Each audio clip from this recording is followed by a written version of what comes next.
I'm a floatplane pilot, that's what I do. But I have learned some things, and maybe I can pass some things on to you. There's a lot of you guys here, and ladies, that probably flown floats a whole lot and can tell me a whole lot of things, and I'm ready to listen too. That's one of the good things about being a pilot. You can always learn something, even from when I'm instructing or anything like that. I can always learn something from my student. It's the way it is. Okay, a little introduction. First, I'm Tom Thibodeau. I've been flying here in Alaska since about 1966. I flew helicopters during the pipeline days, 212s, 205s, stuff like that up on the slope. I've been flying float planes since '66 up here. I've worked for a couple of different companies, but actually for the last 34 years I've been working for Alaska West Air.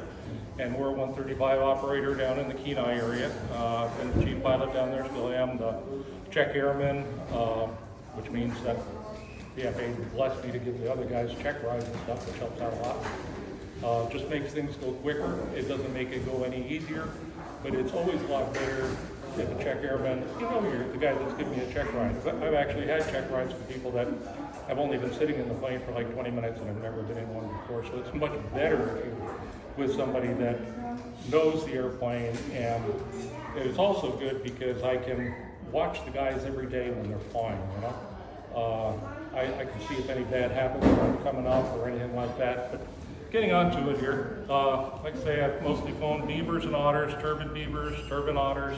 Right now is where we are with mostly turbine otters, but we've got a couple piston beavers yet. Fly 185s, 206s, bushhawks, whatever. We've got all. I got 5 Cubs, 180 horsepower Cubs, and they're real performance. They're a lot of fun too. If you have any questions, ask them. We've got a small enough crew.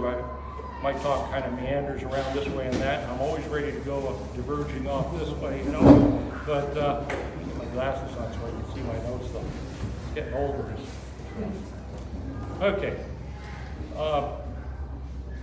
With all of that, we're really here today to talk about floats.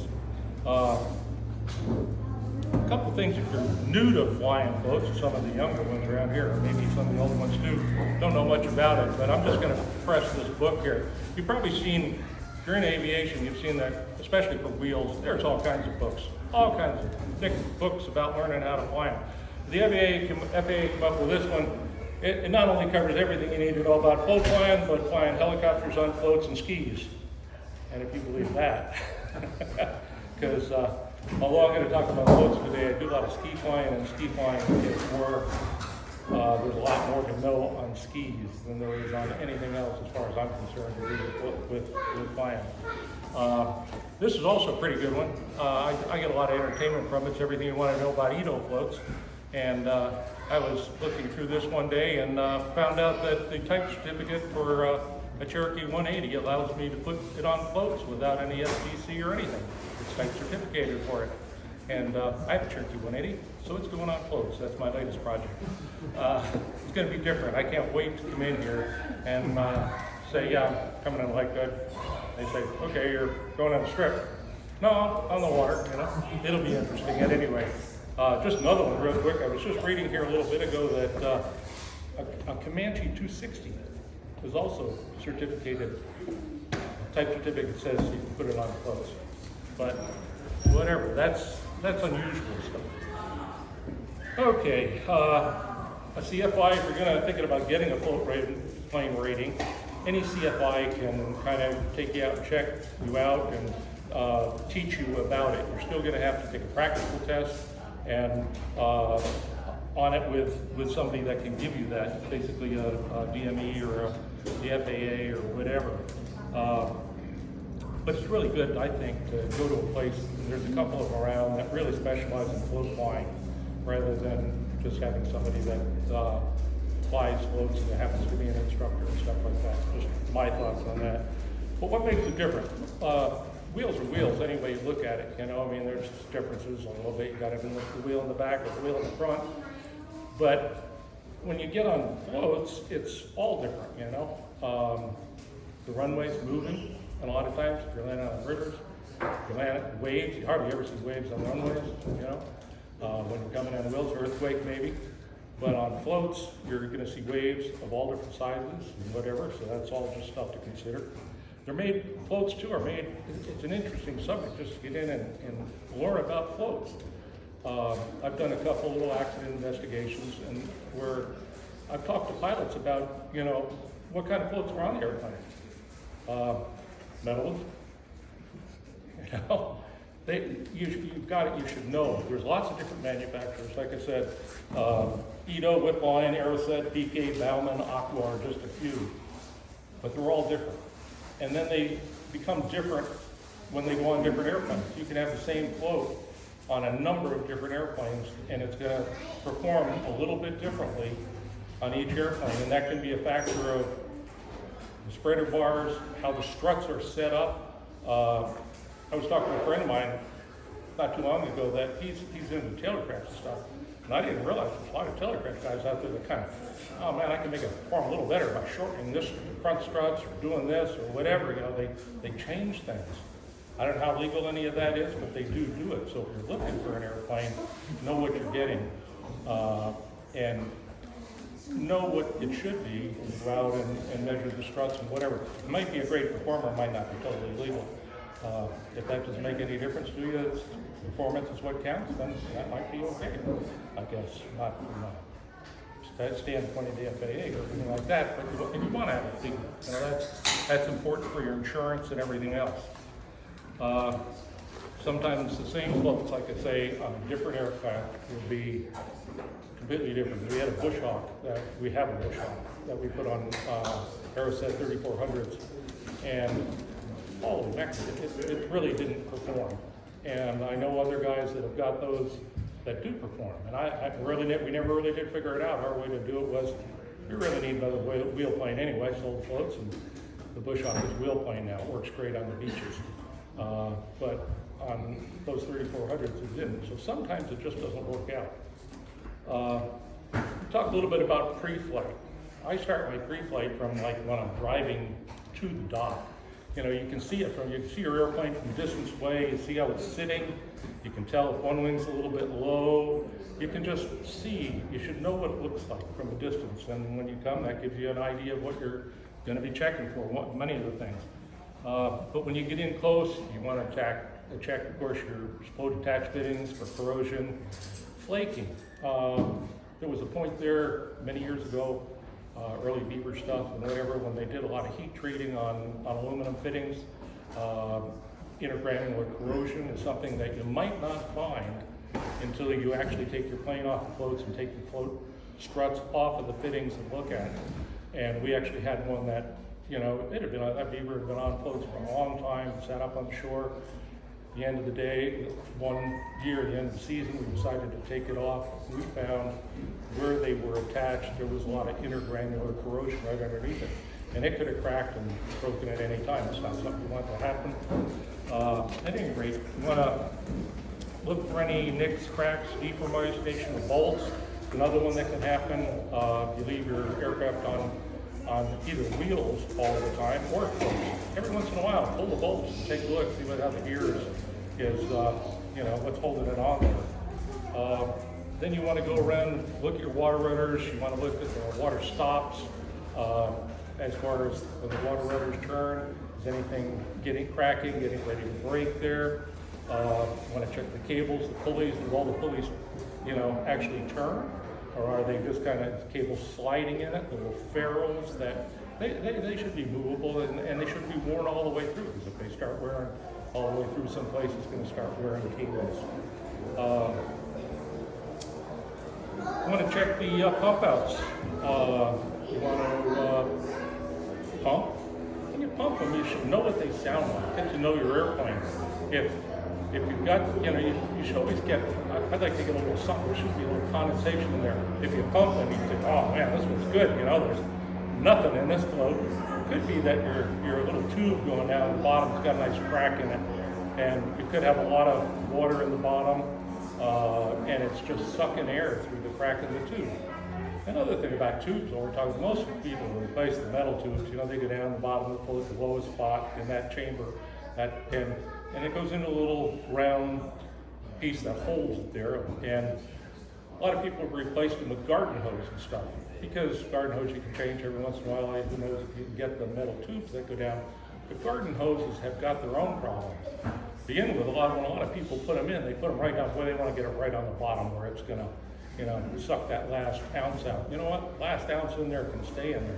You need to keep it off the bottom. You can't have it touching the metal at all of the bottom of your float, because through vibration, it's only a matter of time until it wears a hole in it.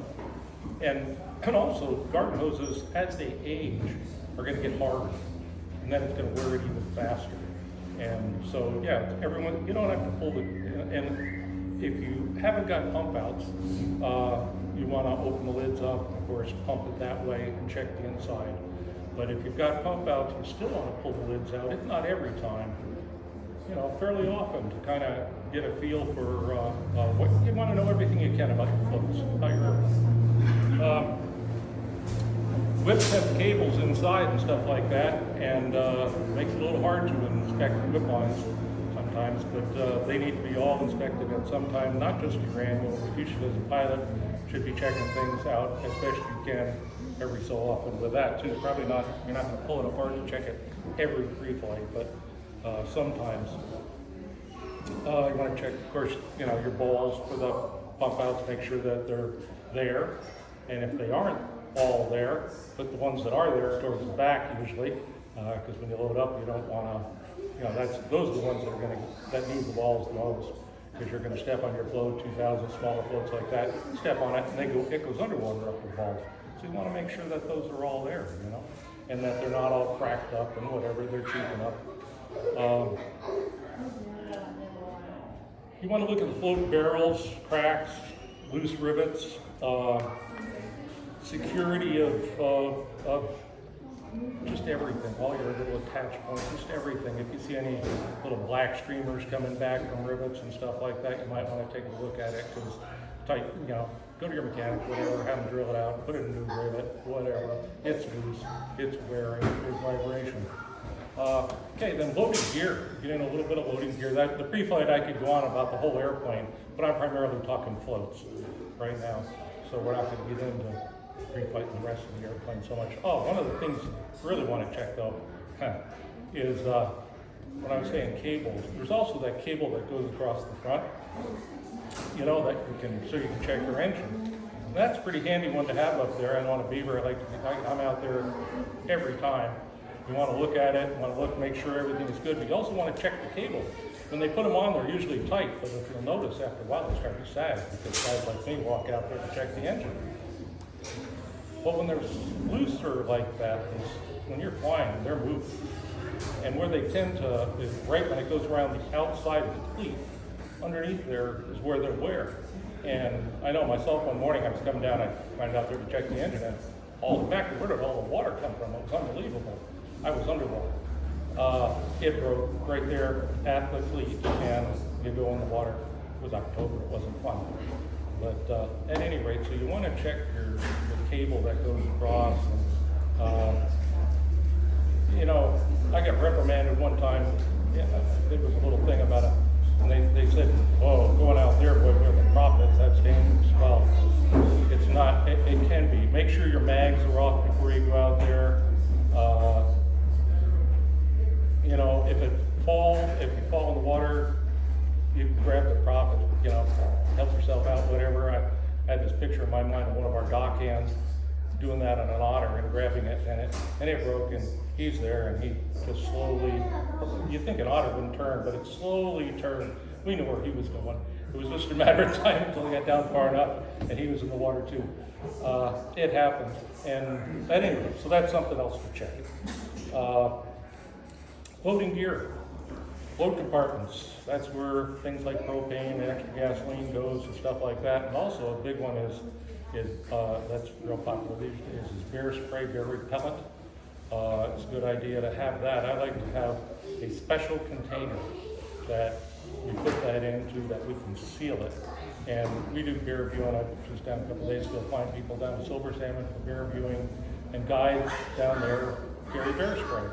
And I just have a container that seals real tight. And then I'm on wheels when I'm doing that. I've seen guys try to strap it to the outside. I put it all the way in the back in the tail, and it's fastened down, and it's a long way away, and I'm still nervous because bear spray is bad stuff. It really is. I've had to go pick up people before that. One person, I don't know, perfume or something, gave a little spray out in the field, just to see what it was like, and we had to go in and grab her and bring her back to the hospital because you can't get it off. It's a pretty serious thing if you get sprayed by bear spray. At any rate, when you're loading your stuff, it's a good time to consider your takeoff area, where you're going to be in. Are you going to have to do a step turn? Do I want to put step turns going to the left? Do I want to put a little more in that left boat? Help me with the turn. You know, and all the time I've been doing this, I've only had to make that decision a couple of times. I prefer to go straight. And if there's a question, if you're really worried, and especially flying Part 135, you shouldn't be worried. You should know what your capabilities are and what the capability of the airplane is. So I'd rather go straight, and if I have to, I'll shuttle. You know, that's nice thing about Alaskan, there's always a bigger lake close by. I'm not a big fan of the step turn to take off or making a bunch of waves. That was kind of an old thing, and it works good for small airplanes, believe it or not. If you're in like a 120 on floats or something like that, you go around and around, makes a little waves, and you can pop it off. Beaver doesn't pop off because it's little waves. It's heavier airplane, and so that's again part of knowing your airplane. With it, 185 is pretty much the same thing. It's a heavier airplane. It's smaller than a Beaver, but still, the step turn into some waves might not be. It's not one that I go for it anyway.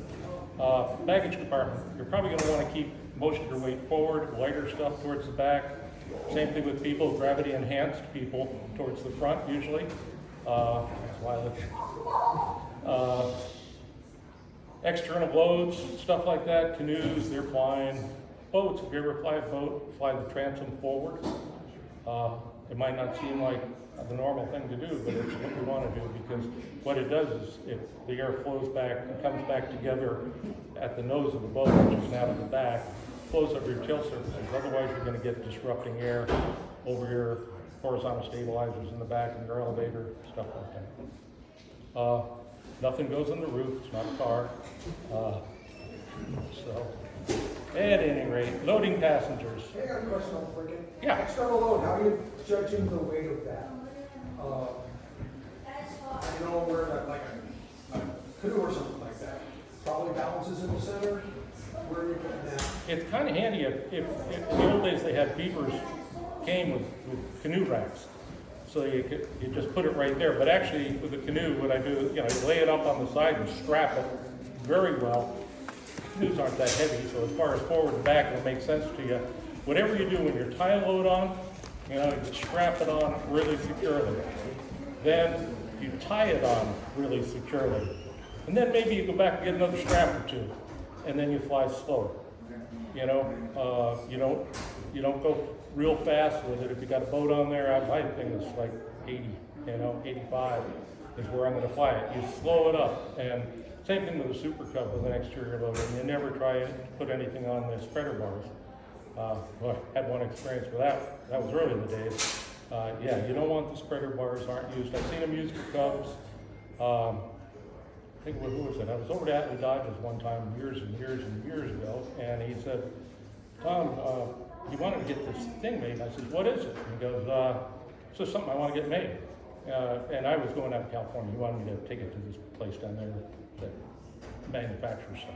And at any rate, I said, what do you do with it? He goes, well, here's the directions. And I went to the directions, it says how to load lumber on your Volkswagen van.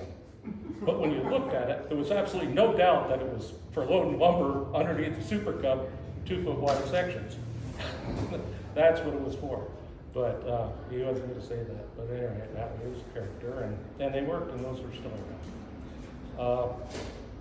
At any rate, passengers, brief them on the dock.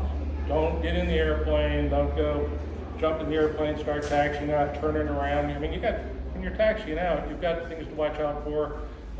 Anything from debris in the water to jet skiers and stuff like that. It's not the time to turn around and give a briefing. Give your briefing on the dock. Make sure people are listening to what you're saying. Ask them if they have any questions. And it's just, you're protecting them, your passengers, your clients. You're also protecting yourself from legalities.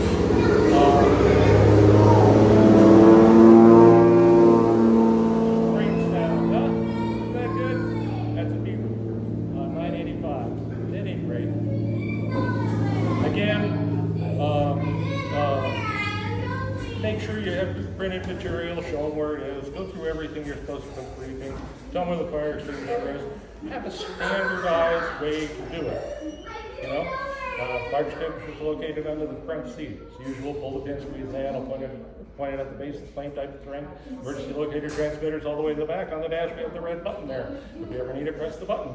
It'll go off automatically, but you still might want to press the button. We've got 2 doors to the back, 2 doors to the front. Door handles just rotate, give it a push, come right up. You want to keep your seatbelts fastened, no smoking, and of course, seat backs and tray tables in the upright lock position for takeoff and landing. That covers it. Okay. I couldn't pass that. That's my briefing. Another thing you want to tell people is to be gentle.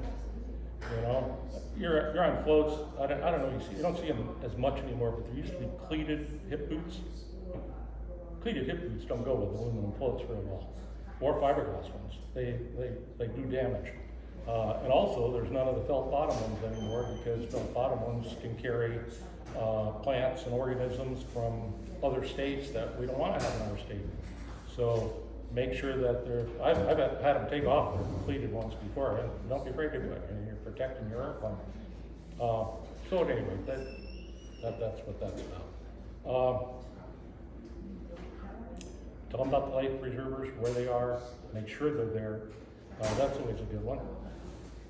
Okay, untying and shoving off. Boy, dock hands are great. They really are. If you're working commercially, 135, you're probably going to have dock hands. And dock hands need to be educated.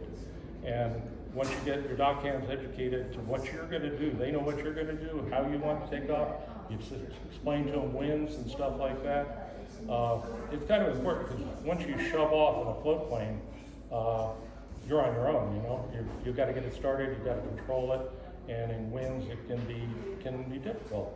Make sure you're primed and ready in a Beaver or in actually any of them, so that when you shove off, you can jump in, get it started right away. Consider other planes in your area. What can happen with the wind? Is it going to blow you towards another airplane? There's lots of things. Believe it or not, these turbines we've got now, that's the way to go. And they have pitch locks. I'll just give you a little shot of this. I don't know if anybody here is a turbine pilot, but at any rate, pitch locks are really handy. What they do is they keep your prop in a flat pitch, basically. So we start up while we're tied up at the dock.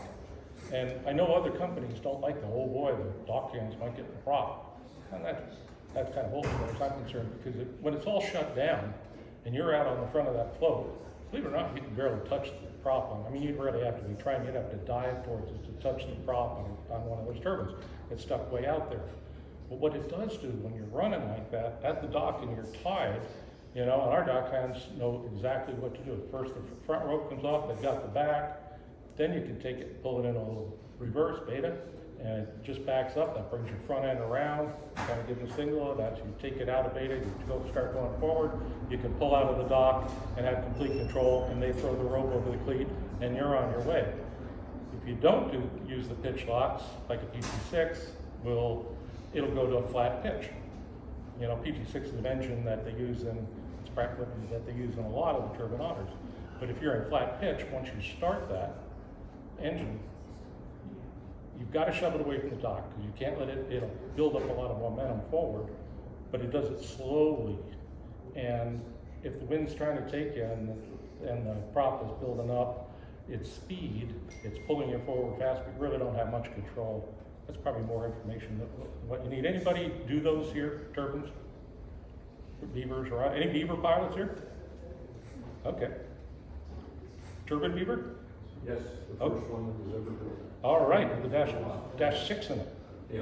Okay, we had the dash 20 in our first one, which was a lot better. Second phase. Yep. Okay, then we went to dash 28. But anyway, taxiing. Go slow. There's no big rush usually. This is your warm-up time. You got to get the engine up to get your oil temperature up to a certain temperature before you want to take off anyway. Taxiing is a great way to do it. Just take it nice and slow. Step taxiing downwind, it all depends, I guess, on the wind and stuff like that. Not a big proponent, but you don't want to do it until it warms up anyway. And a beaver, I've just got, in our company anyway, I've set the guys to certain rules, you know, nothing above 800 until you get to 20 degrees, nothing over 1,000 until you get over 40 degrees. And that's just, it takes a while to get there, but you can set your own standards on your plane, you know. I'm going to watch the oil temperature, and I'm not going to let it go above this. Let it warm up slowly. Oil's a big thing. These engines are expensive and whatever. Keep your stick back when you're in the wind and whatever, and go slow. Try not to soak up any water. Takeoff.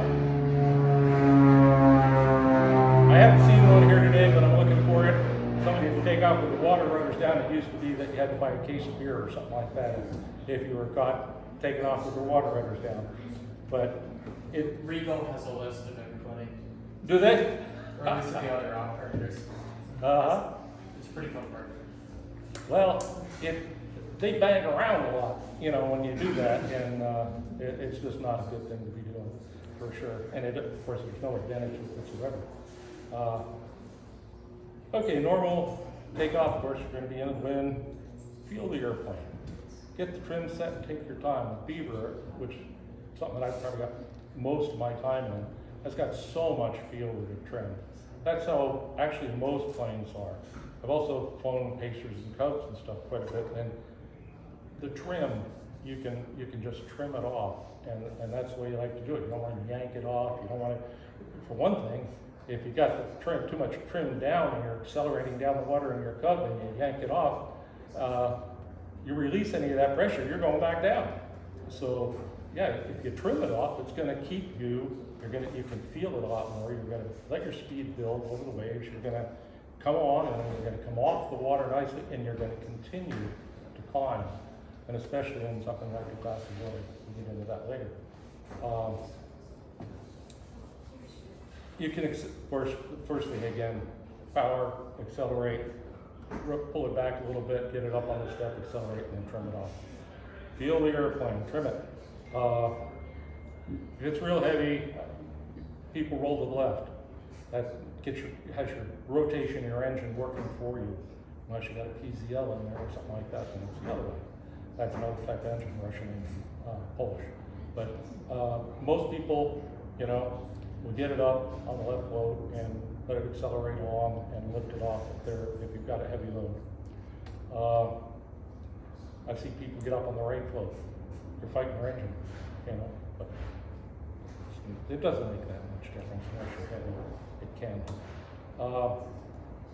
Rough or gusty takeoffs, it's just pretty much kind of a normal one in a way, but you have to be on your toes and keep a little flatter pitch until you're able to lift off. You don't want to be yanking it off, because you might yank it off into a gust, the gust dies or something, you got your nose in the air, next thing you know, you're settling back down again.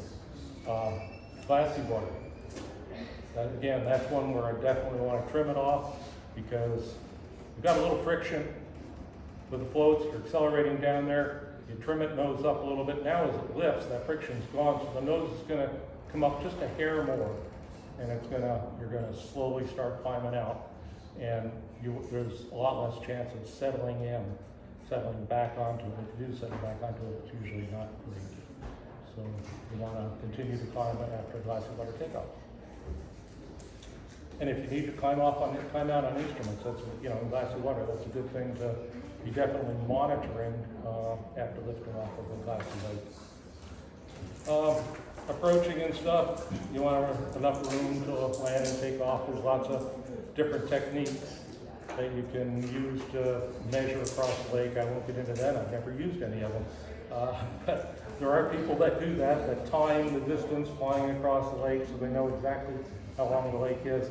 But if you're that concerned about getting off of it, the nice thing about Alaska is usually this bigger one pretty close by. You know, go to a little bigger lake. You know, there's no reason to ever press that stuff. As you get to know your plane better, you can work it in and out of smaller and smaller spots. You know, if that's something you want to do. If there's that fishing hole that's on that little straightaway on that creek or whatever, they can get in and out. Another thing you want to do is you want to look for snags and stumps and rocks and sandbars and swimmers, moose. That happens quite a bit sometimes. You see something out there and it's a moose swimming across right where you want it to land. Good time to go around. Good practiced, smooth approach. Coming in is what you want. It's a good time to mention, and I might mention it again even. If you're on amphibs, make sure the gear's up. That's a good one, because that happens every year, you know. And amphibs are wonderful. They're a little heavy, but they are wonderful for certain things. But if you land on water with the gear down, it's never going to work out for you. In other words, I'm just talking about landings here again. Normal landing. Don't rush things ever on anything to do with airplanes. Just take your time. Don't get forward. In other words, don't get it trimmed down forward, be holding back. Set up a nice approach, have it trimmed the way you want, and come down in a nice controlled attitude. With glassy water and stuff like that, my preferred one is right near the lake, right near the shore, where I can use my peripheral vision to get myself down. There's other ones where, you know, creek flows out and it's got ripples and stuff. You can land at that. That works pretty good unless you overshoot. Then you're back out over glassy water again and you're still not down. You got to watch for anchored boats and stuff. If it's real glassy and you're just coming down on it, we had to do this during the oil spill and stuff, looking for oil out in the middle of the inlet on absolutely glassy days. Just start your approach nice and high, 100 feet a minute, or 500 feet, and just slowly come down until you touch the water. Have it trimmed out, not too slow, not too fast, just right for the airplane you're flying. Touch it down, come off the bow. Swells, a little bit of ocean flying. If you're landing in swells, go someplace else, don't do it.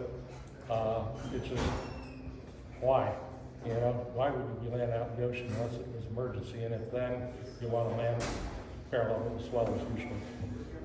You don't want to land into them. The best advice is there's not really too many reasons why you need to land in swells. I like to stay away from salt water anyway. Excuse me. In fact, I got a drink of water here somewhere. Okay, it's over here. I think it's a question. You got one in there? Thank you.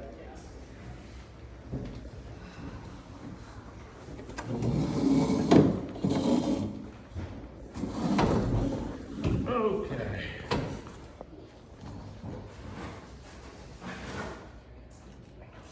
Avoid landing in crosswinds.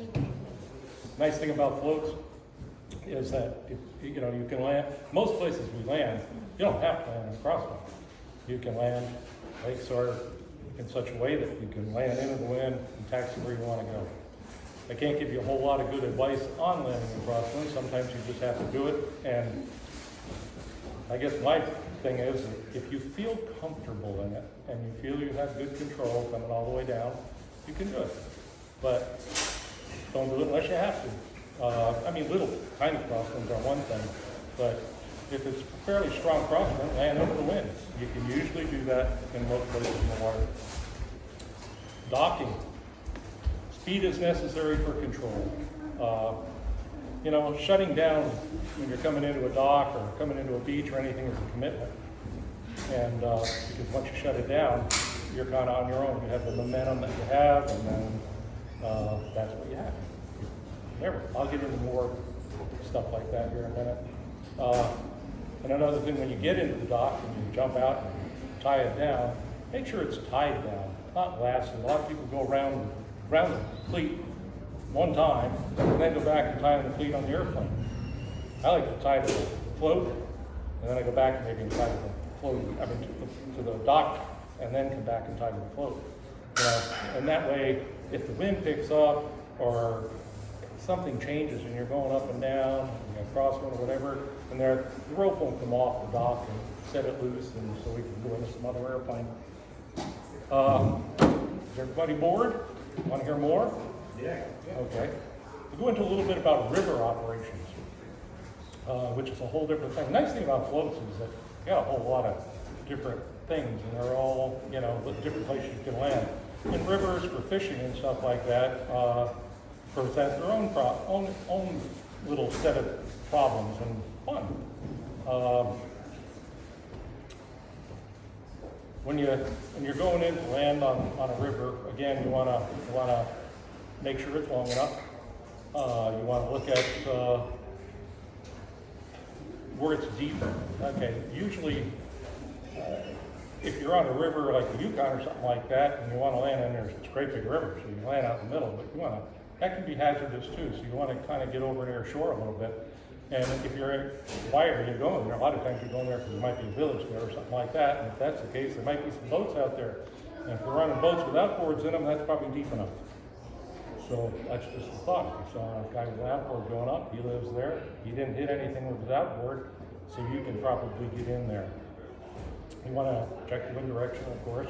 Lots of ways to do that on floats by looking at the waves, looking at the streaks coming across lakes or down rivers or whatever. You want to know the speed of the current. If you can kind of see something floating down it, you want to really look for debris. And as far as weather goes, how that connects, sometimes you want to know the weather for what it's been like there for previous days and what the situation has been. Remember one time here a few years ago, the Yukon flooded pretty big time. It does it quite regularly, actually. But this time it took out a good part of the village of Eagle up there. And with that came a lot of debris. There was tremendous, it took out houses kind of in the river. And so there's a lot of big debris coming down the river that you wouldn't expect. Fortunately, usually it kind of hangs together in lines going down, but it doesn't always. So you really want to look over the area carefully and then pick where you're going to land, giving yourself the least exposure to that, and at the same time be prepared for anything. I know I was coming into Grayling one time, landing on the Yukon. We had a construction crew. I had an turbine otter and 10 people behind me, and I'm coming in, and boy, there was a lot of debris from that Eagle thing, and I'm on relatively short final. I mean, I'm 20 feet in the air coming down, just coming on with a little power to flatten it out a little bit, and a telephone pole that had been floating vertically and bobbing in the water came up vertically in front of me. And I thought I pretty much had it down, but I gotta say that one surprised me. And it's just a matter of, I had to wheel it over. The only thing you can do is fly the airplane, be as calm as you can, hope it doesn't take out the spreader bars.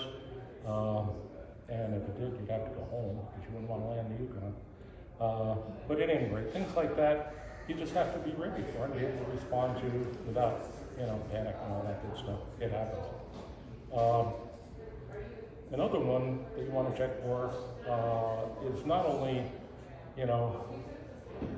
what's on the river right there, but maybe what's in the trees next to it. Coming into Red Bluff on the little chat, and one time I checked it out, it was pretty good. There's a lot of trees, pretty well treed right down to the river, and on short final, about 1,000 caribou came out of the trees, jumped in the river and started swimming right across. And I'm coming on with the power, but you got a little load, and so you come on with it and you hope you're not hitting too many antlers or that it's not doing too much damage to the floats. But at any rate, I didn't really look in the trees. It would have been hard to see, but I might have been able to see them in the trees. But it's stuff you've got to check out. Okay. Anything for if the wind really on a bigger river really favors going across the river? Any concerns landing with essentially like sideways drift to the current? Well, you can imagine if the wind is taking you down, right, and you're going to land at the same speed as the current going across. Why not turn and just land into it? Well, that's what I'm saying. If you're landing into the wind, but across the current. Across the current. Yeah. You want to I'd have to take a look at the situation, and I might want to find if there was an island nearby to land behind, or something like that. Just another. Really, that's what happens so many times in aviation, especially flying here in Alaska. You come into situations like that, you have to figure out what's the best thing to do in this situation. And unless I saw it, But after a while, it just kind of comes to you, what you ought to be doing. Mhm. And I'll tell you, if it doesn't come to you, find someplace else to land, you know? Because if you land in a big river like that and have an accident, you're in serious trouble, Mhm. you know? Yukon is tough enough in a small boat, much less a sinking plane, which brings up another thing. I'm just gonna throw that in right now. If you haven't ever taken one of these egress courses, it's a good idea. Everybody thinks that they know their airplane real well and can find the door handle and get out of the airplane, but when it's upside down underwater, it's a whole other story. It's something that takes a little training, so I strongly say that egress training is a good thing to have. You're normally land upstream? Huh? Upstream into the current is your preference for landing? That is my preference, always, is to land upstream. And I like that. It gives you a lot more control when you come off the step. That's my preferred. And when do you go downstream, depending on wind? Does it have to be faster than the current? What's your? Well, the problem with going downstream is, you think you're gonna get off, I mean, if you haven't got a choice, you can't get off on going upstream, you might have to turn around because there's downstream. Of course, there's always the option of going down further and turning around and coming back up, if that's an option. But taking off downstream, the downside of that is, depending on how strong the current is, it's gonna take you longer to get up on the step. Because you're putting that power to it, but you're moving down with it. Put it this way, you're gonna cover more distance getting up on the step, and you're gonna be going faster past the land, and it's going by it. You might not have the speed yet, airspeed to lift off. So you just have a little less control going that way.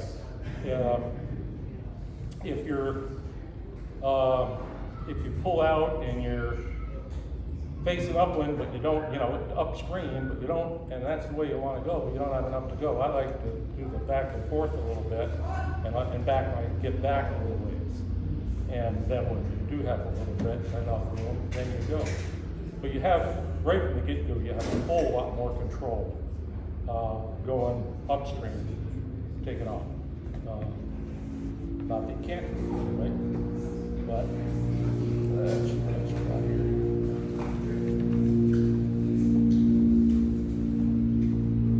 And of course, taxiing upstream is definitely easiest. Taxiing downstream takes a little planning a lot of times, especially if you're pulled inshore, you're facing upstream, And while you're at it, while we're at this point, I'm going to tell you, when you pull in, think about what you're doing here. Are you picking up some fishermen? Are you picking up rafters? Rafters are heavy. They've got a wet raft, a lot of gear, and all that good stuff. So when you're pulling ashore,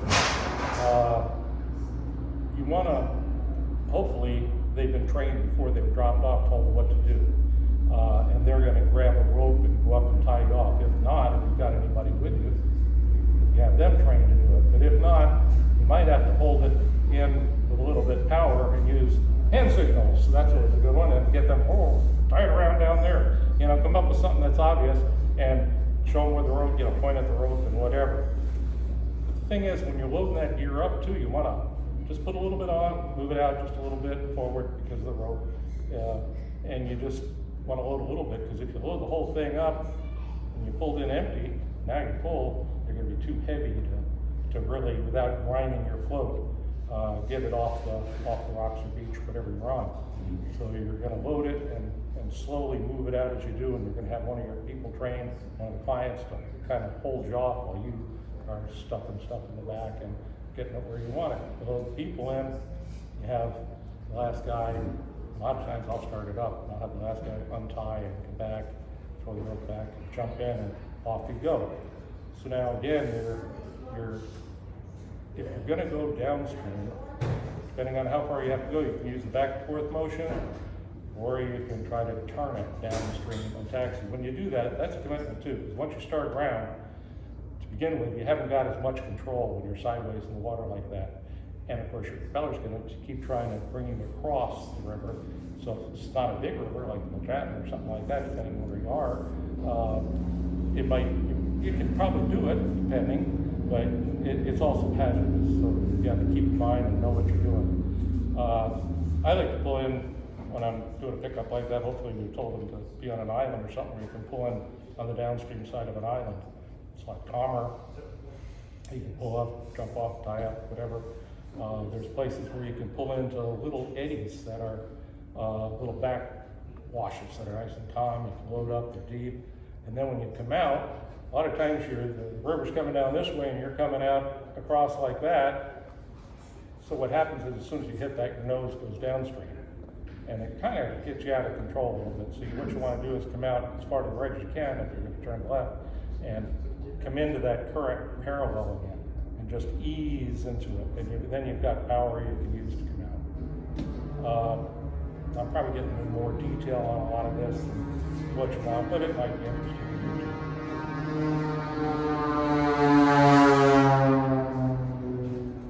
Okay. Another place you can't get is the inside of a corner.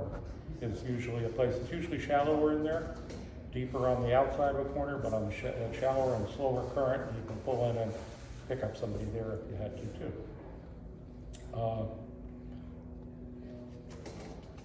Okay, we already covered kind of taking off upstream or downstream. I definitely prefer taking off upstream. Amphibians, check your gear. Might have mentioned that before, I don't know, but I know that. Yeah. Little thing about amphibians too, does anybody have any questions about rivers, by the way? There's one right here. Okay. Amphibs, interesting critters. They are really wonderful in some ways, but in other ways, like a turban beaver. If you take a turban beaver out and taxiing on the runway, getting out to the runway, and you're coming out and the wind's blasting down this way, and you pull out and try to turn in the wind, a lot of times you can't do it. It just, it turns you downwind. Your tail's the wind, can't take off downwind. It's blowing 40 or at Iliamna. What you have to realize is that with amphibs, a lot of times, your main gear, your nose gear is just castering, and your main gear is sitting further back than normal. It's right behind your step.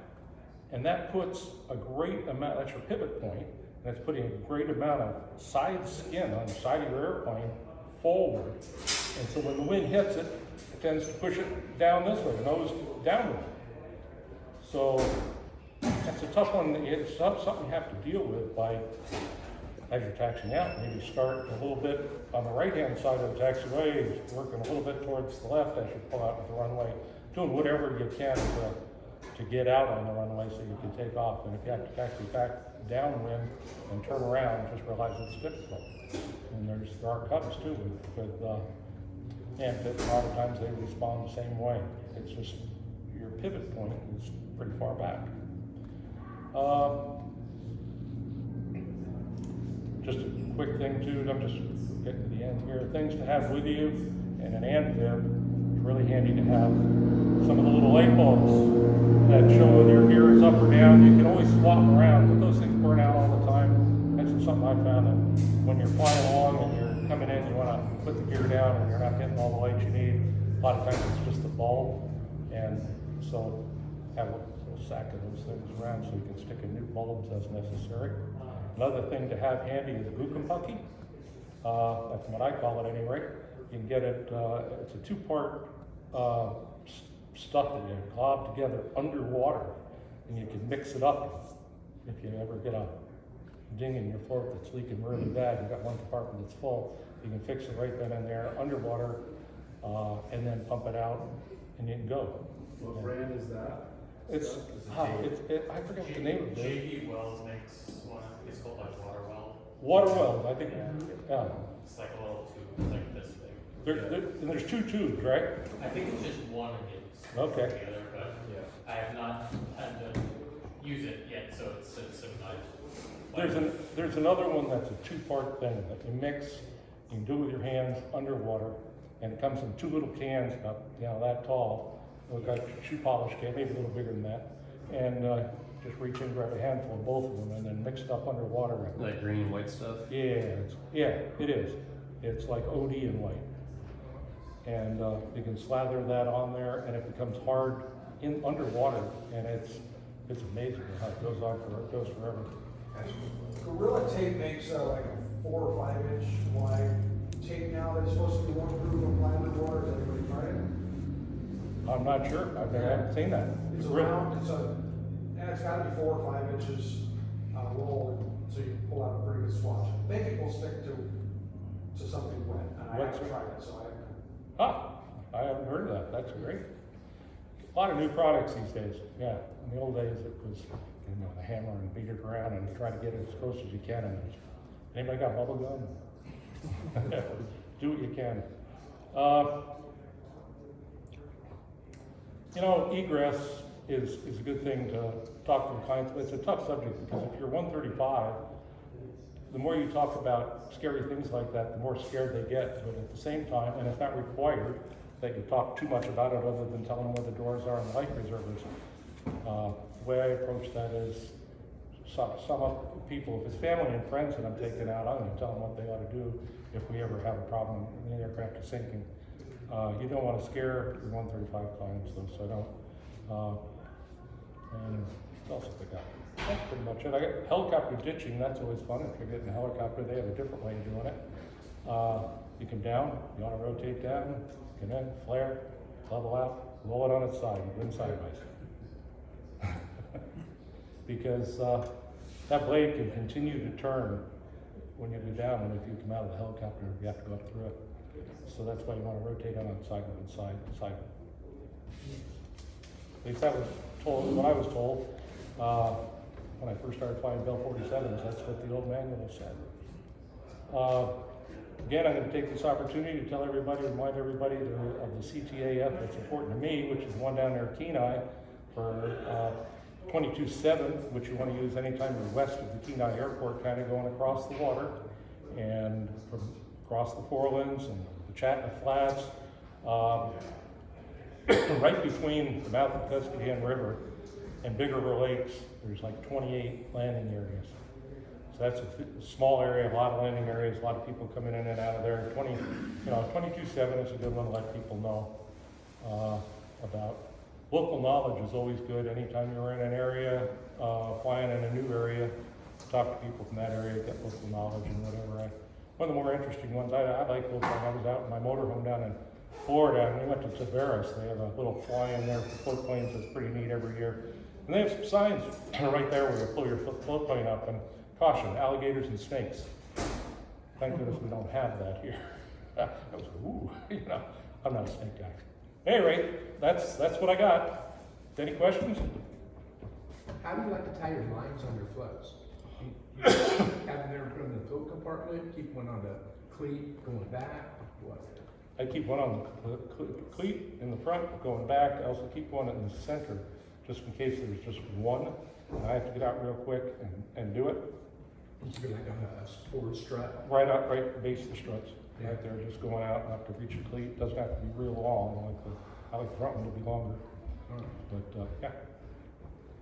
So I came up a few years ago and learning all the local names of all the lakes and rivers and everything took me a while. Mm-hmm. But I was curious if you, on the 135 side, if you have new guys that are coming into 148, how you get them up to speed the fastest way on all those reporting points. Well, to be real frank, like I say, I've been with Alaska West Air for 34 years. I think the lowest time pilot we had 3,500 hours and was from our area. Most of our pilots are kids that grew up in Kenai Soldotna area, interested in aviation and whatever. But yes, we do go out and fly the routes with them and make sure that we're all on the same page with it. Mm-hmm. And that's important. Reporting points, it's funny, everybody has different names for things. We fly off what is called Upper Salamantoff Lake. There's not one guy aside from me in our company, and I hit him every day that calls it that. Even though that's what it's on the section lines, is Upper Salamantoff Lake. There's a little runway there. Our runway is called Salamantoff Airport. But for years it's been known as Arness Lake.